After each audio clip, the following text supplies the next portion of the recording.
Bismillahirrahmanirrahim. La nuit de la destinée, Laylatul Qadr.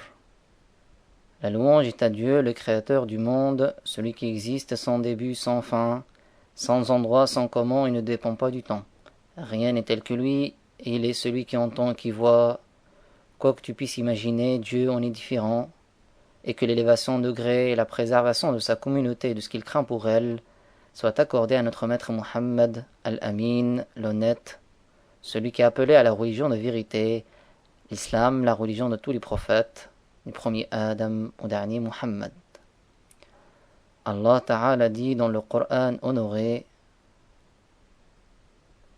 Inna anzalnahu fi laylatil qadr wa ma adraka ma laylatul qadr laylatul qadri khayrun min alfi shahr تنزل الملائكة والروح فيها بإذن ربهم من كل أمر سلام هي حتى مطلع الفجر.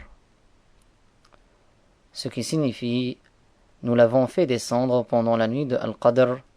Et que sais-tu de la nuit de Al-Qadr? La nuit de Al-Qadr est meilleure que 1000 mois.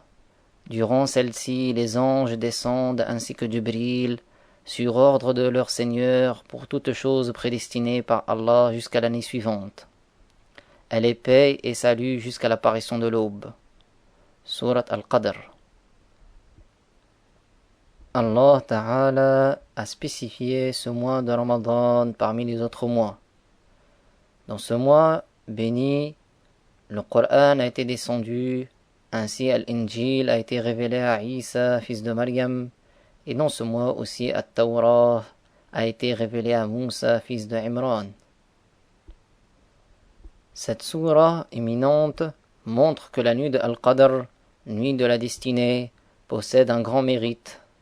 En effet, c'est cette nuit-là que Jibril alayhi salam a reçu l'ordre de Allah Ta'ala de prendre le Coran de la table préservée, Al-Lawhul Mahfouz, et de le descendre en une seule fois en un lieu béni du premier ciel appelé Baytul Izzah, nom qui signifie la demeure de la gloire. Wathilah ibn al-Asqa' rapporte du prophète sallallahu alayhi wa sallam qu'il a dit: أنزلت التوراة لست مضين من رمضان أنزل الإنجيل ل13 خلت من رمضان وأنزل الفرقان ل24 خلت من رمضان. Ce qui signifie: la Torah, le livre sacré révélé à Moussa en hébreu, fut descendu la 6e nuit de Ramadan.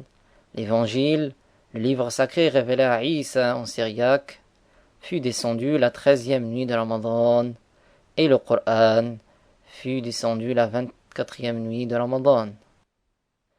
À partir de la ayah Inna anzalnahu fi laylatil qadri, qui signifie nous l'avons fait descendre pendant la nuit de Al-Qadr, et à partir du hadith précité, on sait que le Coran fut descendu pendant la 24e nuit de Ramadan, qui était cette année-là la nuit de Al-Qadr. Il n'est donc pas obligatoire que la nuit de Al-Qadr soit toujours la 27e nuit ou la 29e nuit, mais il en est ainsi le plus souvent. Le messager de Allah sallallahu alayhi wa sallam a dit: فَالْتَمِسُوهَا فِي الْعَشْرِ الْأَوَاخِرِ, ce qui signifie: cherchez-la pendant les 10 dernières nuits. Ceci parce qu'elle a lieu la plupart du temps pendant les 10 dernières nuits, et non pas parce qu'il en serait obligatoirement toujours ainsi. En effet, il est possible qu'elle coïncide avec la première nuit de Ramadan ou avec la deuxième ou n'importe quelle autre nuit du mois béni. La sagesse qui réside dans cette indétermination est d'encourager les croyants à veiller toutes les nuits de Ramadan dans l'espoir de se donner toutes les chances d'avoir prié durant cette nuit bénie. Puis de Baytul Izzah, Jibril alayhi salam est descendu auprès du prophète, lui apportant la révélation des ayahs du Coran les unes après les autres en fonction des circonstances et des événements. Le lendemain de la nuit de la destinée de cette année-là, c'est-à-dire le 24e jour de Ramadan, de la première année de la prophétie de notre messager. Les premières ayahs qui furent révélées furent les 5 premières ayahs de sourate Al-Alaq. Iqra bismi rabbika alladhi khalaq, خلق الإنسان من علق اقرأ وربك الأكرم الذي علم بالقلم علم الإنسان ما لم يعلم, qui signifie récite ô toi Muhammad en mentionnant le nom de ton Seigneur qui crée. Il a créé l'homme d'un caillou de sang. Récite ton Seigneur dispense de nombreux bienfaits. Il a appris à l'homme d'écrire. Il a enseigné à l'homme ce qu'il ne savait pas. Donc ainsi la ayah ici, Iqra, signifie récite. Il ne signifie pas lis, car Jibril savait que le prophète ne lisait pas et n'écrivait pas. Mais nous rappelons qu'il n'est pas permis de dire que le prophète il est ignorant ou analphabète ou illettré, car ce sont des termes qui ont des connotations péjoratives et ceci n'est pas attribué au prophète. Mais nous disons tout simplement que le prophète ne lit pas et n'écrit pas, et ceci ne constitue pas un rabaissement ou un dénigrement du prophète, car le prophète était le plus intelligent des hommes. Les ayahs n'ont pas été révélés suivant l'ordre des ayahs et des surahs que l'on trouve actuellement dans le Coran. Cet ordre que l'on connaît, le prophète l'enseigna lui-même aux compagnons après que les 23 années de la révélation du livre honoré se sont écoulées. Lorsque le Coran entier fut révélé, le prophète sallallahu alayhi wa sallam en précisa l'ordre des surahs à ses compagnons. Ces derniers n'auront donc pas mis en ordre les ayahs du Coran de leur propre chef. La ayah wa ma adraka ma laylatul qadr, qui signifie et que sais-tu de la nuit de Al-Qadr, Surat Al-Qadr, ayah 2, manifeste la haute importance de cette nuit bénie. Assurément, la nuit de la destinée est une nuit imminente. Elle est meilleure que 1000 mois.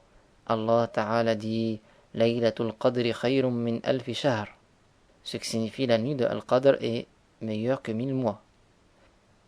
Cela veut dire que les bons actes effectués durant cette nuit bénie ont, selon le jugement de Allah, une grande valeur, car ils sont meilleurs que les œuvres de 1000 mois. Celui qui a le privilège de voir, en étant éveillé, certains signes de la nuit de la destinée, aura gagné les récompenses et les bienfaits de cette nuit, car il y a des signes par lesquels la nuit de la destinée se distingue. Ainsi la personne qui la voit alors des lumières autres que celles du soleil, de la lune ou de l'électricité. Ou bien elle voit des arbres en prosternation, ou encore le lever très doux du soleil le lendemain matin. Il est également possible qu'elle y entende la voix d'anges, ou qu'elle voit des anges sous leur véritable aspect. En effet, les anges ont des ailes, 2, 3, 4 paires ou davantage que cela. Par exemple, Jibril alayhi salam en possède 600. Le fait de voir certains de ces signes en songe est un grand bien, mais cela reste moins important que si cela se passe à l'état d'éveil. Par ailleurs, si quelqu'un ne voit rien pendant cette nuit-là, ni en songe, ni en état d'éveil, mais fait des efforts en priant et en accomplissant d'autres sortes d'adorations pendant la nuit de la destinée, sans savoir si c'est bien elle, il aura gagné, parmi ces imminentes bénédictions, les récompenses pour les actes d'adoration accomplis par lui durant cette nuit-là. Le messager de Allah sallallahu alayhi wa sallam a dit Man qama laylat al-qadri imanan wa ihtisaban ghufira lahu ma taqaddama min dhanbih, ce qui signifie celui qui reste éveillé pour faire des actes d'adoration pendant la nuit de Al-Qadr, parfois et en recherchant uniquement l'agrément de Allah, ses péchés antérieurs lui seront pardonnés.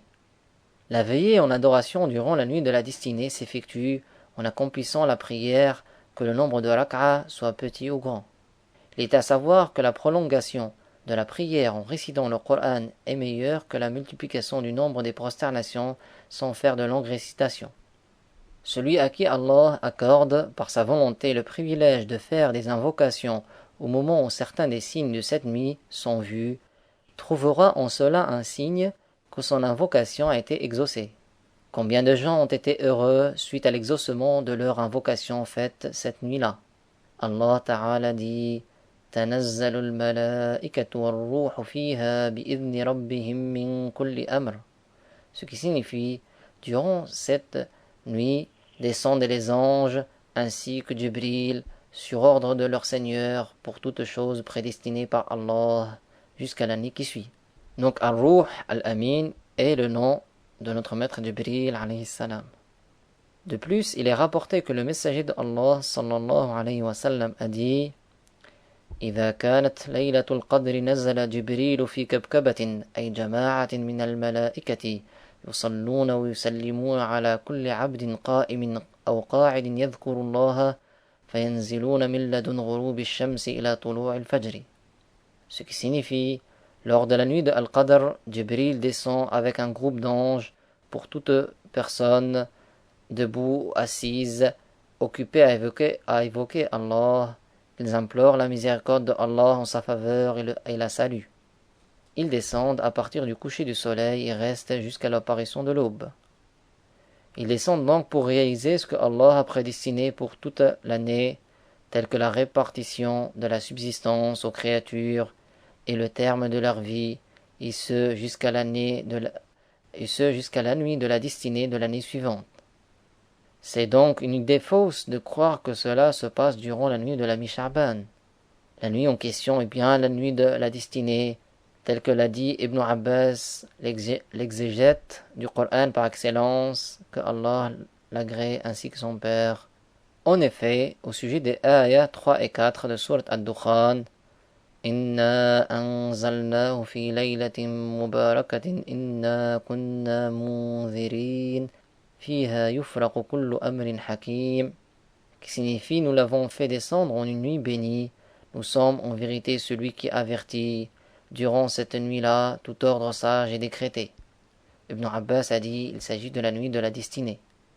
Allah Ta'ala dit, Salamun hiya hatta matla'il fajr, ce qui signifie, elle est paix et salut jusqu'à l'apparition de l'aube. Surat Al-Qadr. Ainsi, la nuit de Al-Qadr est une paix et un salut, une source de bénédiction pour les walis, les élus de Allah et les croyants qui lui sont obéissants. D'autre part, les démons ne parviennent plus à atteindre les gens par leur mal. Cette paix demeure jusqu'à l'apparition de l'aube. Aïcha, que Allah l'agrée, a dit Qultu ya Rasulallah, in alimtu laylat al-qadri madha aqul. Ce qui signifie, j'ai dit au messager de Allah, si je réussis à reconnaître la nuit de Al-Qadr, que pourrais-je dire? Le prophète sallallahu alayhi wa sallam a répondu Quli Allahumma innaka afuun tuhibbul afwa fa'fu anni. Ce qui signifie dit Allahumma innaka afuun tuhibbul afwa fa'fu anni. Ô Allah, tu es celui qui pardonne, tu agrées le repentir, alors pardonne-moi. L'invocation que le prophète faisait le plus souvent durant le Ramadan et en dehors de Ramadan était ربنا آتنا في الدنيا حسنة وفي الآخرة حسنة وقنا عذاب النار. Ce qui signifie, notre Seigneur, accorde-nous une grâce durant la vie d'ici-bas, une grâce dans l'au-delà, et préserve-nous du supplice du feu. Surat Al-Baqarah. Walhamdulillahi Rabbil Alamin. Wa sallallahu ala Muhammadin tahil amin.